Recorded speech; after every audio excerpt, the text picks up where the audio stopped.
Լավ, ենթադրենք, պարոն Մարկյանը չարաշահել է իր պաշտոնական լիազորությունները, գույքը անցել է ինչ-որ անձանց։ Դրա հետագա ճակատագրի հետ պարոն Մարկյանը ինչ կապ ունի։ Այստեղ հարց է առաջանում։ Ու այստեղ ամենակարևոր հարցերի հարցը էլի 2021 թվականից դուք նոր ապացույց չեք հավաքել։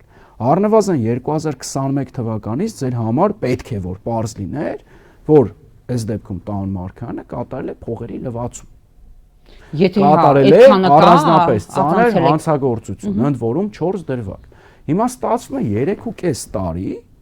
քննչական մարմինն ու դատախազությունը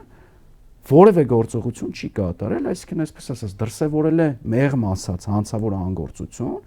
եւ առանձնապես ծանր հանցանք կատարած անձը մնացել է առանց քրեական պատասխանատվություն։ Լավ, տրամաբանությունը որտեղ է, որ 3.5 տարի գործը անշարժ վիճակում է,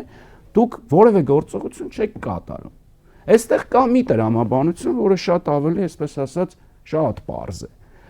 Հիմնական գործով, որը գտնվում է դատարանում, անցել են քրեական պատասխանատվության ենթարկելու վաղեմության ժամկետները։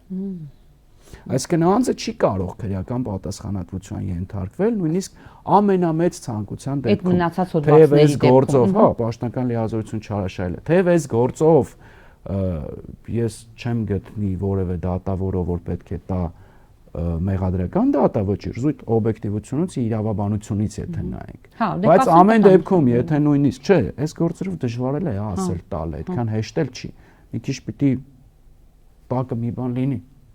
Հիմա այս պայմաններում, եթե նույնիսկ մեղադրական դատավճիռ լիներ, այդ հոդվածներով վաղեմության ժամկետն անցած է լինելու։ Հիմա բերել են փողերի լվացում կոչված, այսպես ասած, եզրույթն են մտցրել այս գործի մեջ, որպեսզի իմ կարծիքով նաև վաղեմության ժամկետի ընթացքի խնդիր չլինի, լրացած չլինելու խնդիր չլինի։